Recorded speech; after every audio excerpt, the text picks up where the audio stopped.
पुष्यभूति वंश या वर्धन वंश। गुप्त वंश के पतन के बाद जिन नए राजवंशों का उदय हुआ उनमें मैत्रक, मौखरी, पुष्यभूति, परवर्तीगुप्त और गौड़ प्रमुख हैं। इन राजवंशों में पुष्यभूति वंश के शासकों ने सबसे विशाल साम्राज्य स्थापित किया। पुष्यभूति वंश के संस्थापक पुष्यभूति था, यानी पुष्यभूति वंश के संस्थापक कौन थे? पुष्यभूति। इनकी राजधानी थानेश्वर, जो हरियाणा प्रांत के कुरुक्षेत्र जिले में स्थित, जो वर्तमान थानेश्वर नामक स्थान पर स्थित है।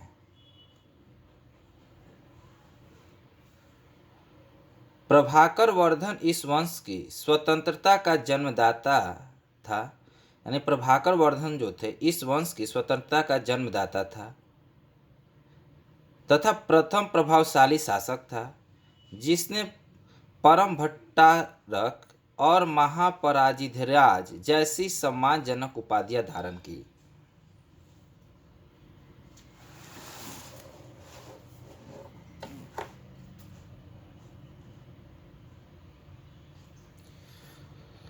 प्रभाकर वर्धन की पत्नी यशोमती से 2 पुत्र राज्यवर्धन और हर्षवर्धन तथा एक कन्या राजश्री उत्पन्न हुई। राजश्री का विवाह कन्नौज के मौखरी राजा ग्रहवर्मा के साथ हुआ। मालवा शासक देवगुप्त ने ग्रहवर्मा की हत्या कर दी और राजश्री को बंदी बनाकर कारागार में डाल दिया। राज्यवर्धन ने देवगुप्त को मार डाला, परंतु देवगुप्त के मित्र गौड़ नरेश शशांक ने धोखा देकर राज्यवर्धन की हत्या कर दी। नोट: शशांक शैव धर्म का अनुयायी था। इसने बोधि वृक्ष यानी बोध गया को कटवा दिया, जो बोध गया में अवस्थित है उसको कटवा दिया था शशांक ने।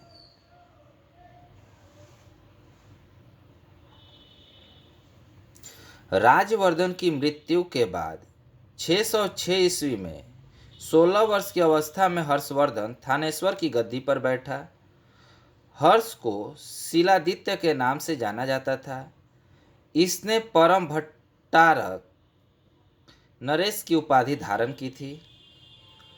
हर्ष ने शशांक को पराजित करके कन्नौज पर अधिकार कर लिया तथा इसे अपनी राजधानी बनाया। हर्ष और पुलकेशिन द्वितीय के बीच नर्मदा नदी के तट पर युद्ध हुआ, जिसमें हर्ष की पराजय हुई।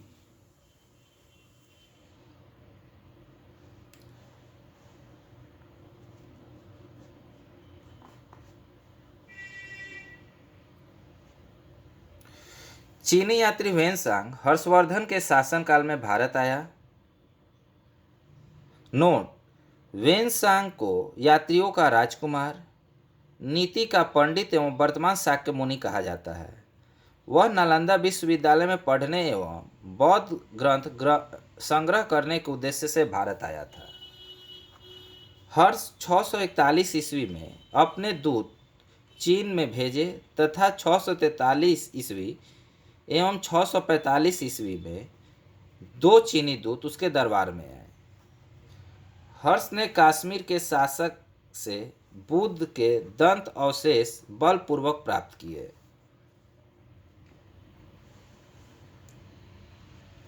हर्ष के पूर्वज भगवान शिव और सूर्य के अनन्य उपासक थे। प्रारंभ में हर्ष भी अपने कुल देवता शिव का परम भक्त था। चीनी यात्री वेनसांग से मिलने के बाद उसने बौद्ध धर्म की महायान शाखा को राज्याश्रय प्रदान किया तथा वह पूर्ण बौद्ध बन गया।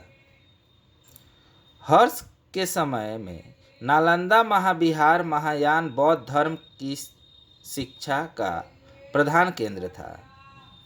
हर्ष के समय प्रयाग में प्राप्ति 5वें वर्ष समारोह आयोजित किया जाता था, जिसे महामोक्ष परिषद कहा जाता था।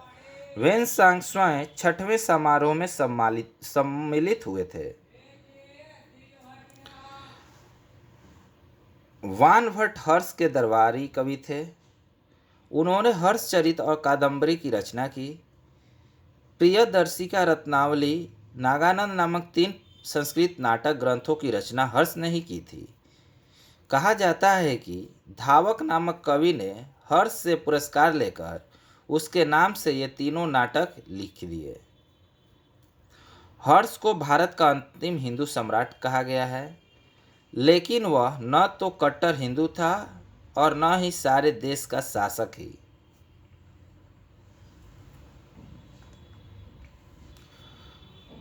हर्ष के अधीनस्थ शासक महाराज अथवा महासामंत कहे जाते थे।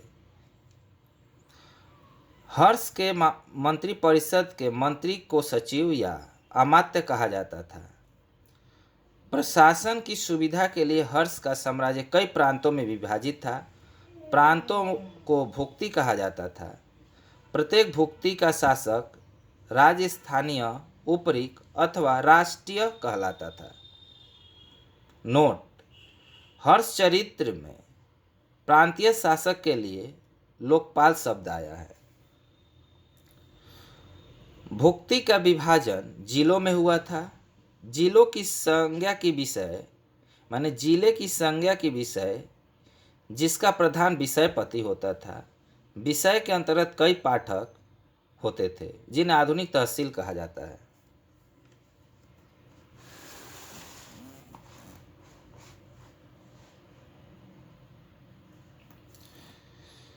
ग्राम शासन की सबसे छोटी इकाई थी। ग्राम शासन का प्रधान ग्रामाछपटलिक कहा जाता था। यानी ग्राम के जो शासन जो प्रधान होते उन्हें क्या कहता है? ग्रामाछपटलिक। पुलिस कर्मियों को चाट या भाट कहा जाता था। दंड पाशिक तथा दंडिक पुलिस विभाग के अधिकारी होते थे। अश्व सेना के अधिकारियों को बृहदेश्वर, पैदल सेना के अधिकारियों को बालाधिकृत या महाबलाधिकृत कहा जाता था। हर्षचरित के अनुसार हर्ष के जो मंत्रिपरिषद थे इस प्रकार थे। भंडी प्रधान सचिव होता था। सिंहनाद प्रधान सेनापति होता था। कुंतल अश्व सेना के प्रधान होता था। स्कंदगुप्त गज सेना का प्रमुख होता था।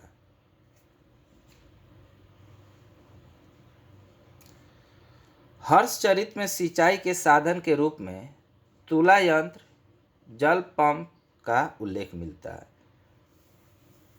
हर्ष के समय मथुरा सूती वस्त्रों के निर्माण के लिए प्रसिद्ध था।